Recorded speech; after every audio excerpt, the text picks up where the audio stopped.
ಇಂದು ರಾಜ್ಯದಾದ್ಯಂತ ಗೃಹಲಕ್ಷ್ಮಿ ಯೋಜನೆಯ ಕುರಿತು ಮಹತ್ವದ ಬೆಳವಣಿಗೆಗಳು ನಡೆಯುತ್ತಿದ್ದು, ಲಕ್ಷಾಂತರ ಮಹಿಳೆಯರ ನಿರೀಕ್ಷೆಯ ಕೇಂದ್ರಬಿಂದುವಾಗಿರುವ ಈ ಯೋಜನೆಯ 22ನೇ, 23ನೇ ಮತ್ತು 24ನೇ ಕಂತಿನ ಪಾವತಿ ಪ್ರಕ್ರಿಯೆ ಕುರಿತು ಹೊಸ ಮಾಹಿತಿಗಳು ಲಭ್ಯವಾಗಿವೆ. ಮಹಿಳಾ ಮತ್ತು ಮಕ್ಕಳ ಅಭಿವೃದ್ಧಿ ಇಲಾಖೆ ಹಾಗೂ ಸಾಮಾಜಿಕ ಕಲ್ಯಾಣ ಇಲಾಖೆ ಮೂಲಗಳಿಂದ ದೊರೆತ ಮಾಹಿತಿಯ ಪ್ರಕಾರ, ಪ್ರಸ್ತುತ ಪಾವತಿ ಪ್ರಕ್ರಿಯೆ ಸಂಪೂರ್ಣವಾಗಿ ಸ್ಥಗಿತಗೊಂಡಿಲ್ಲ.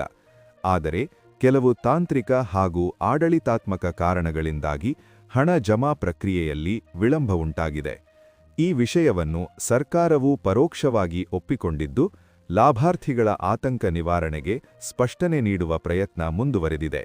ಗೃಹಲಕ್ಷ್ಮಿ ಯೋಜನೆ ರಾಜ್ಯದ ಅತ್ಯಂತ ಪ್ರಮುಖ ಸಾಮಾಜಿಕ ಭದ್ರತಾ ಯೋಜನೆಗಳಲ್ಲೊಂದು ಎಂಬ ಕಾರಣಕ್ಕೆ ಈ ಪಾವತಿ ಸಂಬಂಧಿತ ಪ್ರತಿಯೊಂದು ಬೆಳವಣಿಗೆಯೂ ಜನಸಾಮಾನ್ಯರ ಜೀವನದ ಮೇಲೆ ನೇರ ಪರಿಣಾಮ ಬೀರುತ್ತಿದೆ.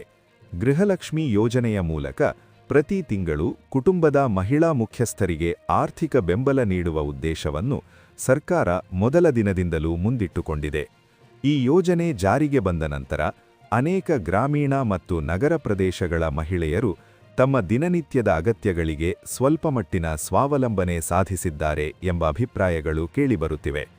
ಆದರೆ ಇತ್ತೀಚಿನ ತಿಂಗಳುಗಳಲ್ಲಿ ಪಾವತಿ ಪ್ರಕ್ರಿಯೆಯಲ್ಲಿ ಕಾಣಿಸಿಕೊಳ್ಳುತ್ತಿರುವ ವಿಳಂಬದಿಂದಾಗಿ ಹಲವರು ಗೊಂದಲಕ್ಕೆ ಒಳಗಾಗಿದ್ದಾರೆ. 22ನೇ, 23ನೇ ಮತ್ತು 24ನೇ ಕಂತಿನ ಹಣ ಇನ್ನೂ ಎಲ್ಲರ ಖಾತೆಯೇ ಜಮೆಯಾಗದಿರುವುದು ಸತ್ಯ. ಆದರೆ ಇದನ್ನು ಪಾವತಿ ರದ್ದುಪಡಿಸಲಾಗಿದೆ ಎಂಬ ರೀತಿಯಲ್ಲಿ ಅರ್ಥೈಸಿಕೊಳ್ಳಬಾರದು ಎಂಬುದನ್ನು ಅಧಿಕಾರಿಗಳು ಸ್ಪಷ್ಟವಾಗಿ ಹೇಳಿದ್ದಾರೆ. ವಿಳಂಬಕ್ಕೆ ಕಾರಣಗಳನ್ನು ಗಮನಿಸಿದರೆ ತಾಂತ್ರಿಕ ತೊಂದರೆಗಳು ಪ್ರಮುಖ ಪಾತ್ರ ವಹಿಸುತ್ತಿವೆ. ಬ್ಯಾಂಕ್ ಸರ್ವರ್ ಅಪ್ಡೇಟ್ ಪ್ರಕ್ರಿಯೆ, ಡಿಬಿಟಿ ವ್ಯವಸ್ಥೆಯ ಲೋಡ್ ಹೆಚ್ಚಾಗಿರುವುದು, ಕೆಲವು ಜಿಲ್ಲೆಗಳಲ್ಲಿ ಲಾಭಾರ್ಥಿಗಳ ದಾಖಲೆಗಳ ಮರುಪರಿಶೀಲನೆ, ಆಧಾರ್ ಹಾಗೂ ಬ್ಯಾಂಕ್ ಖಾತೆಯ ಹೊಂದಾಣಿಕೆ ಸಮಸ್ಯೆ, ಮೊಬೈಲ್ ಸಂಖ್ಯೆಯ ಲಿಂಕ್ ದೋಷಗಳು ಇವೆಲ್ಲವೂ ಪಾವತಿ ಪ್ರಕ್ರಿಯೆಯನ್ನು ನಿಧಾನಗೊಳಿಸುತ್ತಿವೆ.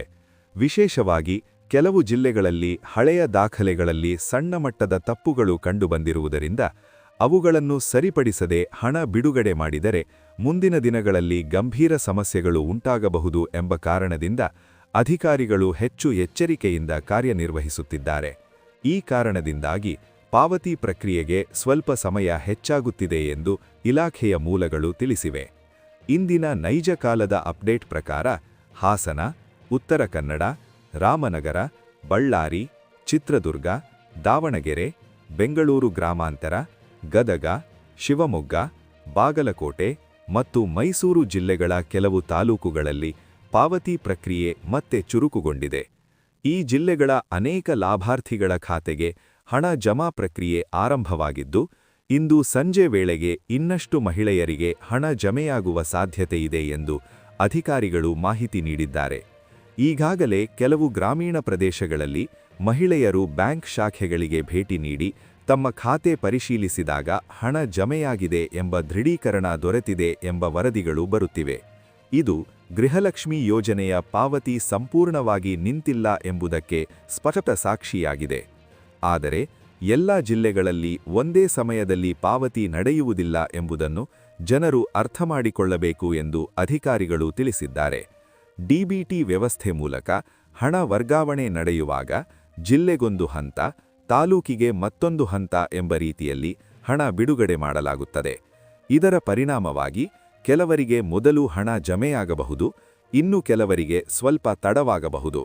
ಇದು ಸಹಜ ಪ್ರಕ್ರಿಯೆಯಾಗಿದ್ದು, ಇದನ್ನು ಆಧಾರವಾಗಿ ಪಡೆದು ಗೊಂದಲ ಸೃಷ್ಟಿಸುವ ಅಗತ್ಯ ಇಲ್ಲ ಎಂದು ಸರ್ಕಾರ ಹೇಳಿದೆ.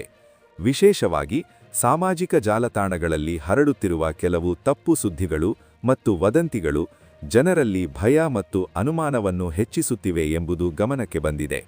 ಇನ್ನೂ ಕೆಲವು ಜಿಲ್ಲೆಗಳಲ್ಲಿ ಪಾವತಿ ಇನ್ನೂ ಪ್ರಾರಂಭವಾಗದಿರುವುದಕ್ಕೆ ಮುಖ್ಯ ಕಾರಣವಾಗಿ ಡೇಟಾ ಪರಿಶೀಲನೆ ಕಾರ್ಯವನ್ನು ಉಲ್ಲೇಖಿಸಲಾಗುತ್ತಿದೆ. ಕೆಲವು ಲಾಭಾರ್ಥಿಗಳ ಆಧಾರ್ ಸಂಖ್ಯೆ ಮತ್ತು ಬ್ಯಾಂಕ್ ಖಾತೆಯಲ್ಲಿ ಸಣ್ಣ ವ್ಯತ್ಯಾಸಗಳು ಕಂಡುಬಂದಿದ್ದು, ಅವುಗಳನ್ನು ಸರಿಪಡಿಸುವ ಪ್ರಕ್ರಿಯೆ ನಡೆಯುತ್ತಿದೆ. ಮತ್ತಷ್ಟು ಪ್ರಕರಣಗಳಲ್ಲಿ ಮೊಬೈಲ್ ಸಂಖ್ಯೆ ಬ್ಯಾಂಕ್ ಖಾತೆಗೆ ಲಿಂಕ್ ಆಗದಿದ್ದಿರುವುದು ಅಥವಾ ಖಾತೆ ಸ್ಥಗಿತಗೊಂಡಿರುವುದು ಸಮಸ್ಯೆಯಾಗಿ ಪರಿಣಮಿಸಿದೆ. ಈ ಎಲ್ಲ ಸಮಸ್ಯೆಗಳು ಬಗೆಹರಿದ ನಂತರವೇ ಹಣ ಬಿಡುಗಡೆ ಮಾಡಿದರೆ ಲಾಭಾರ್ಥಿಗಳಿಗೆ ನಿಜವಾಗಲೂ ಹಣ ತಲುಪುತ್ತದೆ ಎಂಬ ಉದ್ದೇಶದಿಂದ ಸರ್ಕಾರ ಈ ಪರಿಶೀಲನೆ ಕಾರ್ಯಕ್ಕೆ ಆದ್ಯತೆ ನೀಡುತ್ತಿದೆ.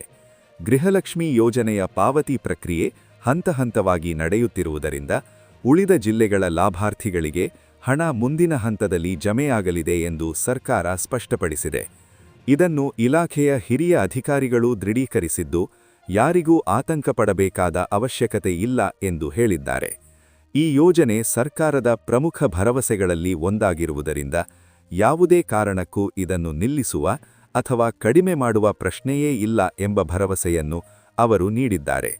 ಯೋಜನೆಯ ಸತತತೆಯನ್ನು ಕಾಯ್ದುಕೊಳ್ಳುವುದು ಸರ್ಕಾರದ ಜವಾಬ್ದಾರಿ ಎಂದು ಹಲವು ಸಚಿವರು ಕೂಡ ಹೇಳಿಕೆ ನೀಡಿದ್ದಾರೆ.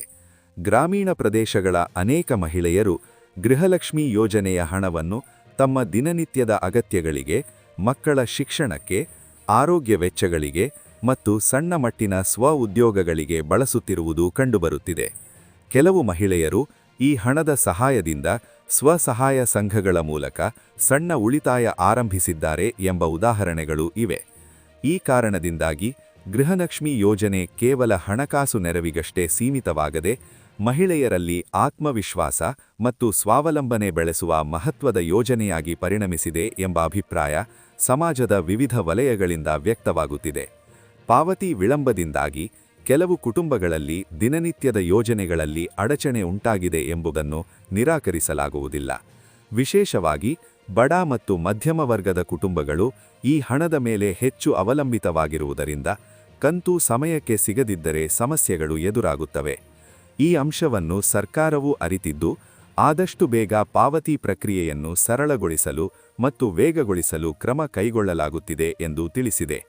ಮುಂದಿನ ದಿನಗಳಲ್ಲಿ ತಾಂತ್ರಿಕ ವ್ಯವಸ್ಥೆಯನ್ನು ಮತ್ತಷ್ಟು ಬಲಪಡಿಸುವುದು, ಬ್ಯಾಂಕ್ ಮತ್ತು ಇಲಾಖೆಗಳ ನಡುವೆ ಉತ್ತಮ ಸಮನ್ವಯ ಸಾಧಿಸುವುದು ಮತ್ತು ಲಾಭಾರ್ಥಿಗಳ ಮಾಹಿತಿಯನ್ನು ಇನ್ನಷ್ಟು ನಿಖರಗೊಳಿಸುವುದು ಮುಖ್ಯ ಗುರಿಯಾಗಿದೆ ಎಂದು ಅಧಿಕಾರಿಗಳು ಹೇಳಿದ್ದಾರೆ.